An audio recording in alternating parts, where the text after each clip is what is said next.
Hey guys, it's Lola here and welcome to my channel, or welcome back if it's not your first time watching a video of mine.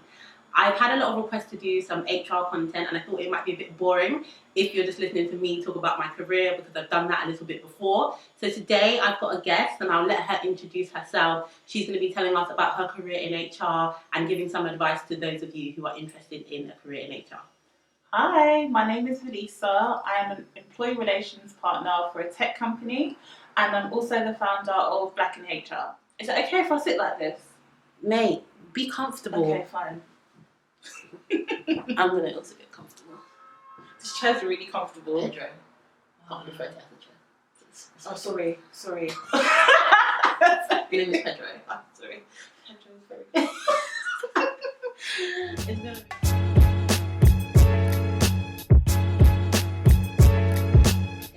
So now that we're comfy, why don't you give us a bit of an introduction into how you got your start in HR and tell us about the area of HR that you work in. Okay, so I got my start in HR when I was working at John Lewis, Oxford Street. I was a sales assistant in hats, shoes and lingerie.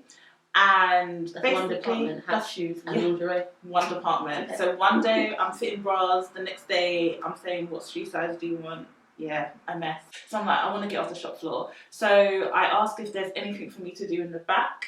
And they're like, yeah, you can help with the holiday rotas and some admin and that sort of stuff. So I was like, okay.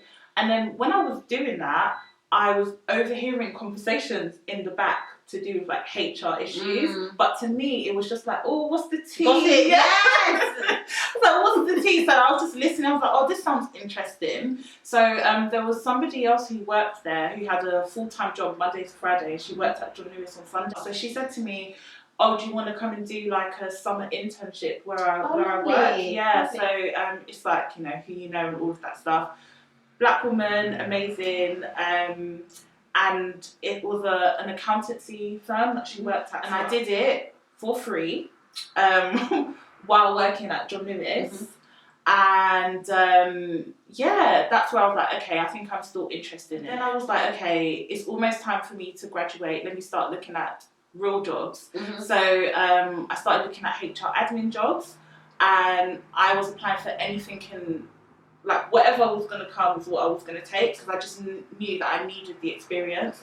And then I got a temp role at a pharmaceutical company. So I stayed at this pharmaceutical company for 3 years. So even though I started as a temp, I got made permanent. So I got a temp role in April, got made permanent the January afterwards, and by then I had graduated so I could go full time. And it wasn't until about 18 months in that the HR director was like, oh, I think you should do your CIPD now.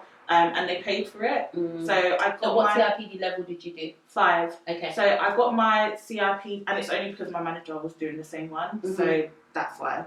Otherwise, I know because there are 3 levels, right? There's level 3, level 5, and level 7. And at the HR admin level, probably the most, the stuff that you need to know is probably all in level 3. So doing level 5 at that stage is probably like a good bonus and probably quite hard. It was, and it was the fast track version that I did as well. Wow. So it all happened very quickly. So when I was doing that, that's when I got promoted into a HR advisor role. But if I'm honest, I felt kind of like I'd reached where I was going to go in that company, because it was so small.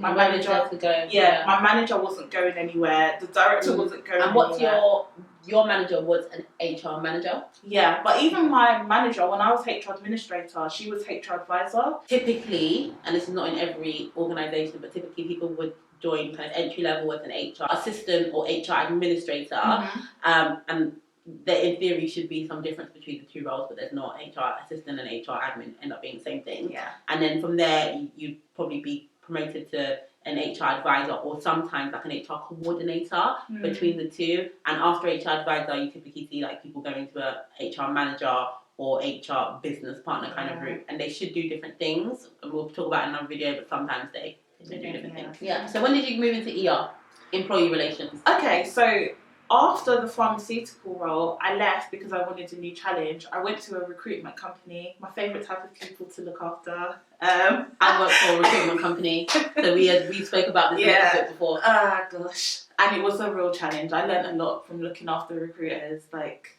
that's probably, like, you know, separate video later. I want to talk about recruitment. But so I went there, very challenging. Their morals didn't align with mine in terms of how they approach certain things at that company. Everything conflicted. Everything they asked me to do was conflicting with like how I, in my everyday personal life, like view things and how I approach things. I couldn't do it long term. So I started looking for another role. I was calling in sick like every day because I was looking for roles. And I finally got one. So I got a job as a HR manager in the education sector. And I was applying for loads of jobs. So I got this job about 3 weeks in, 6 interviews in. I then got the role as an employee relations partner at the tech company that I'm at now, where I've been 2 years. So that's like my HR journey. And for those who are unfamiliar with employee relations, what does it involve? So I always say that employee relations is part of the traditional HR BP role, the human resources business partner role, because a lot of the employee relations role stems from that role, but depending on the company, they separate the two. And basically, your employee relations partner is the person who deals with things that affect an employee's experience in the workplace, anything that impacts them on a one-to-one basis. So it could be anything from performance to long-term sick issues. It could be redundancies, it could be unfair bias, all of that stuff. But again, depending on the company that you work at, some of that might sit with the HR BP still. But where I am, anything that impacts an employee on a one-to-one is what the employee relations partner will deal with. Like the appraisal processes and year exactly.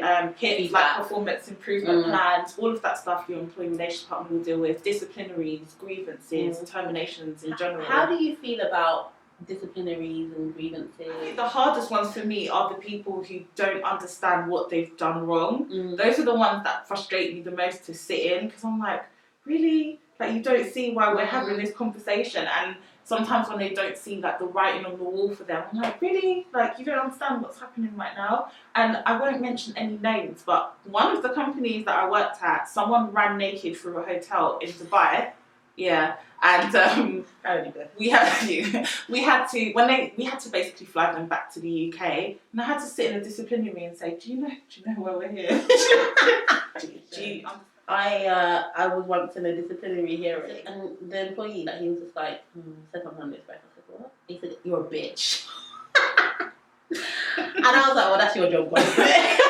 One day you feel like you're a therapist, and then the next day you feel like a doctor. And then talk to me about that, because again, even in the journalist role, people sometimes come to you and ask you for advice or just tell you stuff. So when I left one of the organisations I was in before, they gave me a coaster and it had my face and a quote, and it said, I'm not sure if you're asking for my advice, but I'm going to give it to you anyway. Because I was a standalone HR manager, and people used to come to my office and they used to tell me stuff. I'm like, what do you want from me? Do you want advice? I feel like you need some guidance. I'm going to give it to you. But I'm also not a guidance counsellor or a therapist. So, there is no, so far in my office for you to sit down and tell me your problems. But a lot of the time, line managers, they need some hand-holding and they just need someone to release to. And I'm not really the best person for that. I can listen, but it's not I enjoy doing it. Yeah, I agree. I think I'm very good at giving disclaimers that, I'm not a therapist, but, or in my experience, I'll just always put some form of disclaimer so they know that, I am a subject matter expert in HR, but not necessarily in, that medical issue that you're about to talk to me about. But what is for you is the best thing about your job, or what do you enjoy most? The best thing about my job is, this sounds like really boring and it sounds really typical HR, but I enjoy solving things. Like, I enjoy getting to a like a resolution of whatever it is. Like, you know, sometimes when you've got in ER, for example, you always are dealing on a case by case basis. So you're always trying to sort something out, and it just feels really good when you do sort that thing out. And the response from people, from employees, like, oh my gosh, thank you so much, this really helped, or impact. Exactly, it's all about the impact. I like visually seeing how what I've done has had an impact on different people, and just seeing them flourish, I think. And usually when at the point we get involved, it's quite emotive and it means something to people. Like, people spend so much time at work, so if you can do something to improve their experience, it can have a big impact on them. And equally, it's quite it's a big responsibility, because if you give poor advice, or you don't show the right amount of empathy to someone in that situation, it can make them feel even worse. Yeah, and the other thing I really enjoy is when you do speak to these managers who have been in their roles for a long time and they're experts in whatever it is they do, they don't know what they're doing when it comes to HR, and they have to rely on you a lot to come with the advice and, you know, your expertise on what they should do and give them that guidance. And I don't know if this is something I should, but I enjoy that control of them of them having to utilize my skills in order to, you know, do what it's nice to be an SME. Yeah, it is. And it's just nice to be able to give that guidance, because not everyone knows what they're doing in every single thing. And I think when you work in companies in general and you see people in these different positions, you think they know everything, but they don't. And I think when you're in HR, you're exposed to every single level of the business. So, you know, you see that's not true. And what do you find most challenging, or what maybe do you not like so much about working in HR or ER? I wouldn't say that it's challenging, but I find it very draining, the amount of emotions that you can encounter when, you know, depending on what you're going through as an employee. Like, if you're like terminating people, I remember my first ever termination. It was horrible. Like, she started crying. There was no tissues in the room. Like, it was just very awkward. Yeah, they're really tough. Like, when you have to do terminations, and when you're in ER, like, you're not terminating every day, but it is quite a big part of your role. And I think there's different types of terminations, right? So when you're terminating somebody, if it's like a dismissal because they did something bad, sometimes you don't feel that bad about it. No, it's just awkward. Yeah, it's kind of like, well, you did this, so this is the consequence. But when you're terminating somebody, sometimes for performance reasons, it's really tough, because they're trying. Sometimes they've tried, it's just your performance is not good enough. And occasionally you can be in a situation where the person has been failed by the people around them and their management and stuff like that. So if someone has genuinely tried and has failed to meet the bar, they still have to leave, because you need to maintain the integrity of the performance of the business. So I always find those really hard, but some of the people that you have to terminate or that you have to have difficult conversations with, they're so nice. They're just nice people. Yeah, or like they've got a kid and like a wife, or like your husband. Let's get onto the advice part. What advice would you give to someone? I'm going to lead you here in terms of like what the kind of skills they need to have, or, you know, what they should be doing in order to get into HR. And I'm going to bring it back to the thing we said around emotional intelligence, because I think that is important. Yeah, we kind of had this conversation, you know, like, if you like people, that is not a reason to go into HR. In fact, if you like people, don't go into HR, because you just see so much. Like, you see a lot. I think, and you don't always get to be people's friend. You don't. I think there's a misconception that HR is just what we're talking about now. But HR, there's so many different areas. Like, if you're somebody who's into, you know, rewards, then that's HR. If you're into L&D, learning and development, that's HR, diversity and inclusion. So I think, look at the skills that you have, think about the area of HR you want to get into, and see what transferable skills that you have, because that will help build your CV in terms of getting your foot in the door. And I am going to be making a series of videos on HR, and this is going to be the first, but I will be speaking to people in different areas of HR, so like Velisa said, reward, learning and development, diversity and inclusion. Just, there's loads of different areas in HR, and it's so broad that most people could probably fit in there somewhere. So yeah, I agree. Yeah, and also just on emotional intelligence is key. When looking at a traditional HR role, it's key, because you have to be able to gauge who you're talking to, how they're feeling, best approach.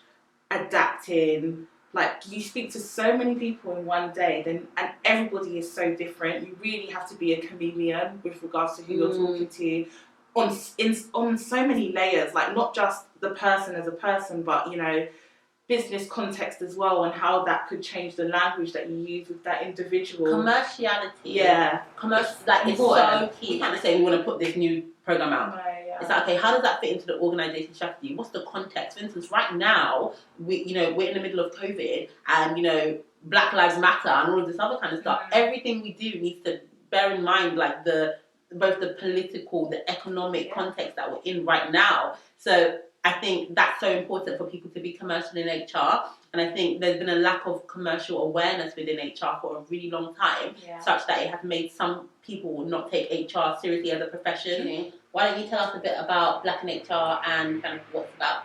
So I started Black in HR in February of this year, 2020. And I started it because, for selfish reasons, I wanted to find other Black HR professionals. Hi. and that's how we met. Yeah. It works. It does. And also because I was just sick and tired of always being the only Black person in the offices that I went to.